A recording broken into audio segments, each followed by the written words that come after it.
soalnya saya ya nggak ada.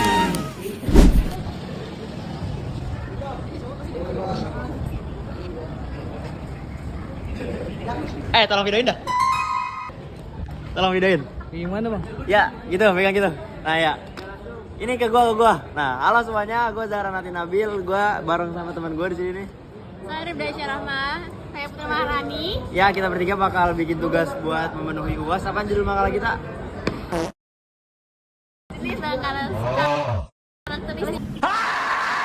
Jenis dan karakteristik penyiar radio. Nah, mending lo nonton aja videonya. Menurut Anda, apa sih ciri khas radio dan TV yang bikin mereka beda banget?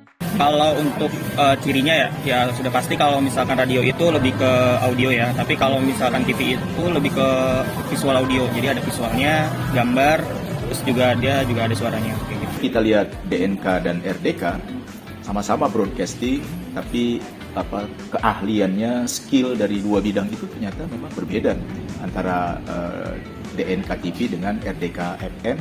Karena memang tadi ya pembidangannya yang berbeda, skillnya yang berbeda, sehingga ketika orang menyebut DNK TV itu pasti adalah basisnya itu basis visual.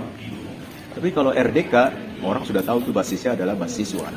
Ya gampangnya gini aja, radio itu cuman menyajikan audio, kalau TV itu audio visual, udah. Menurut Anda, apa yang bikin stasiun, publik, swasta, atau komunitas beda satu sama lain? Untuk perbedaannya jelas ya, kalau misalkan stasiun televisi yang publik itu kan punya pemerintah. Kalau misalkan stasiun swasta itu dia lebih ke pemilikan pribadi atau sebuah PT. Kalau misalkan komunitas itu kepemilikan bersama. Jadi lembaga penyiaran komunitas, kalau di fakultas ini ada dua, DNK dan RDK, maka udah jelas dia non-profit. Kalau lembaga penyiaran swasta, ini kan sama aja dengan kayak pegawai negeri dengan pegawai swasta. Pegawai swasta itu kan dia lebih bebas bergerak, dia lebih bebas mencari funder, dia lebih bebas mencari iklan, dia lebih bebas segala macam karena memang dia adalah swasta. Nah, beda dengan lembaga penyiaran publik, dia ada undang-undangnya, dia ada aturannya, sehingga dia dalam pergerakannya untuk yang lembaga penyiaran publik itu pasti istilahnya lebih istilahnya tidak sebebas lembaga penyiaran swasta, ya. Kalau publik itu yang dinaungi oleh pemerintah, contohnya media radio RRI TV. Kalau misalkan swasta itu contohnya kayak Prambors, Gen FM, Jak FM yang dikelola oleh perusahaan swasta. Kalau misalkan komunitas itu dia bergerak dengan cara berkolektif, barengan. Contohnya salah satunya di UIN ada namanya RDK FM. Menurut Anda, media penyiaran yang paling ideal buat masyarakat sekarang itu yang kayak apa? Balik lagi ke masyarakatnya itu sendiri, bagaimana masyarakat itu pada dasarnya kita bisa mengenal kalau ada kontrol sosial. Nah, kontrol sosial itu adalah bagaimana masyarakat bisa menyaring atau memfilter gitu, mana berita-berita yang patut untuk kita ambil, mana yang patut kita hindari gitu. Yang ideal buat generasi sekarang ini adalah semua lembaga, semua bentuk kreativitas di bidang broadcasting ini kalau basisnya adalah AI. Semua saya lihat kalau basisnya AI sekarang ini apa aja jadi sangat modern, kemudian menjadi sangat maju ya. Karena maksud saya untuk menyongsong era baru ini, menurut saya pemanfaatan itu pasti akan sangat maju asal ada aturan yang baku. Karena ada aturan yang jelas ya. Karena sekarang saking bebasnya kalau nggak ada aturannya juga kemudian berbahaya.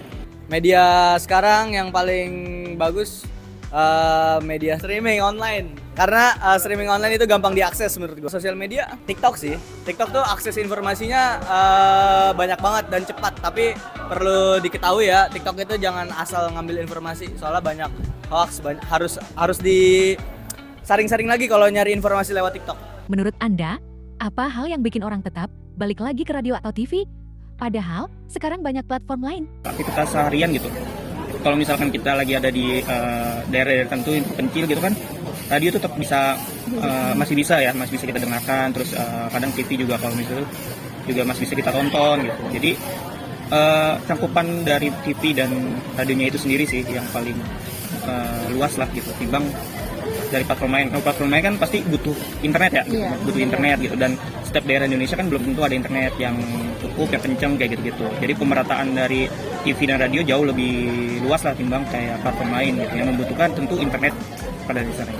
Maka untuk bisa balik ke televisi dan bisa juga balik ke radio itu, tinggal televisinya itu, basis kemanusiaannya itu diperkuat, kemudian di radio juga basis kemanusiaannya itu diperkuat. Misalnya Gini, radio dan TV adalah menurut gue media yang OG, original gitu. Kayak sekarang tuh udah banyak media-media yang terlalu dibuat-buat menurut gue. Kalau radio TV tuh dia keasliannya tuh dijamin pasti gitu aja.